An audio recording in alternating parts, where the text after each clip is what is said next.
It's Georgia till it's not. They're not as good, but damn it, they're pretty good. Michigan's the closest one to them. Other than that, I'm not surprised by anything. Is anybody surprised by this Georgia game? No, I had Georgia to win. I thought Florida would be able to cover. Let's go ahead and dive right into it. I do want to say this. Carson Beck, we got asked during by an audience member last week, at what point does Carson Beck, do we really start putting his name into the Heisman conversation? And while he shouldn't be at the top of the list, right? You still got Penix there. Washington's undefeated. Bo Nix, huge win over Utah yesterday that we all thought was coming.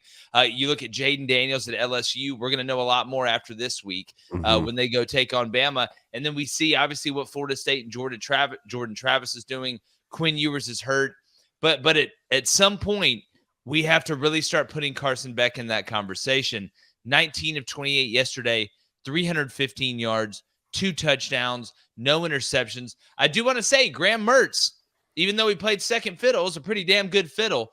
He went 25 of 34, had 230 yards and 2 touchdowns. It wasn't like he cost them the game, but Georgia looked about as complete as I have seen them all year. Ladd McConkey, we talk about him being the security blanket for Brock Bowers, who's now out. Got 6 catches, 135 yards and a touchdown. Look really healthy. Dominic Lovett, 4 catches, 83 yards. Saw him emerge a little bit. Oscar Delp made a big-time play. You can see some of the young guys in important spots.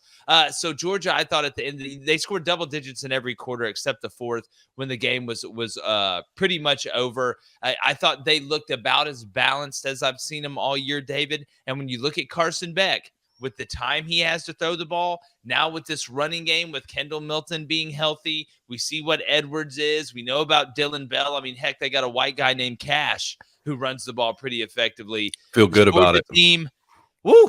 You got to feel about as good as you could after losing Brock Bowers, right? Feel good about it when guys named Cash are out there making plays on the football field. The key word you said there was balance, because like I said with David Green this past weekend, usually, even when your best player is a tight end and he goes out at Georgia, that run game is what's been dominant, at least since I've been following Georgia football for the last couple decades. Haven't seen that so much this year. So the fact they were able to rush for 171 against this Florida team, I thought was, a big statement. And like you said, Oscar Delp with that play, that one-handed catch down the sideline. I wasn't fully convinced that Brock Bowers wasn't playing in the football game. And then like we had talked about, for the last 2 weeks, Ladd McConkey getting healthy. It shouldn't be surprising at all that the kid had, 6 receptions for 135 and a touchdown, averaging 22.5 per reception.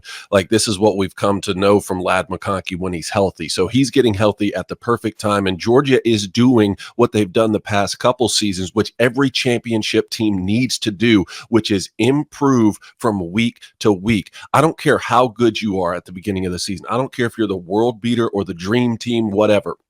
If you stay the same throughout a season, you're just not going to win championships because you're not peaking at the right time. We talk about this a lot when it comes to college basketball. We talk about this when it comes to Major League Baseball entering the playoffs and the World Series. College football is no different, and Georgia and Kirby Smart figure out this way to sort of peak at the right times, and this is a huge statement over a rival. I'll keep saying that. Like, the fact that Florida couldn't find a way to keep this closer, and they struck first. Talk about Graham Mertz playing a good game. I mean, Eugene Wilson, man, that kid is a playmaker. Him and Pearsall together, that slant route that he scored on the first one was slant route teach tape. They struck first, and still Georgia just smothered them.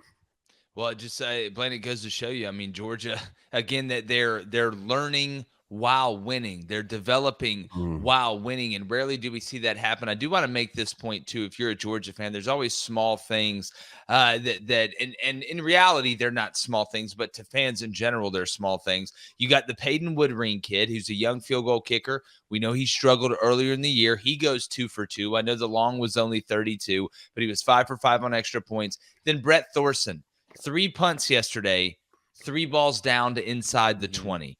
You want to be able to win. You want to be able to win tight games when maybe the offense isn't balling out, or you want to have that extra edge. Special teams, I don't think we talk about it enough with these elite teams. going out there and handling business.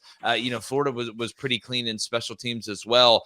Did have, a 23-yard return by ETN in the punt return game. You really had nothing. Georgia had 2 for 11. But playing clean in the special teams, making the routine plays routine, that could be the difference when you go up against a Michigan in the playoff, when you go up against maybe an Ohio State in the playoff or a Florida State, those games that come down to inches. So I want to make sure we get that note out there as well. Well, you look at this game, one thing I say about this Georgia team is they know how to punch back, and the moment's never too big. I mean, Florida comes out in the first drive, boom, boom, boom, great play calling by Billy. You can tell it was scripted. And they have Florida has a bunch of NFL kids running outside at receiver. I mean, the depth there is ridiculous. But you look at this, and what's been kind of been the knock on Georgia this year, I mean, the running game hadn't been the same. I mean, you're getting healthy with Milton. You get Mims back up front. They started to establish the line of scrimmage, and they did it early, and you kind of switch out to the other side of the ball. Georgia's defense up front, their front seven, is starting to come along. And think about all the new faces this team has right now. A lot of first time they've seen this game, the cocktail party versus Florida. The moment was never too big. And look, if Stetson Bennett can make it to New York, then Carson Beck right now, because I think he just broke a record for SEC quarterbacks, like 7 weeks, 250 plus yards passing. I mean, the kid looks nice. Obviously, he's great up front, the offensive line they have. But I don't know how you can't look at this Georgia team right now. Even without Brock Bowers, you look around the nation and say they're not the best team in college football. Well, yeah, I mean, I think you put them in Michigan up there, and we want to know what you think, obviously, in the comments as well.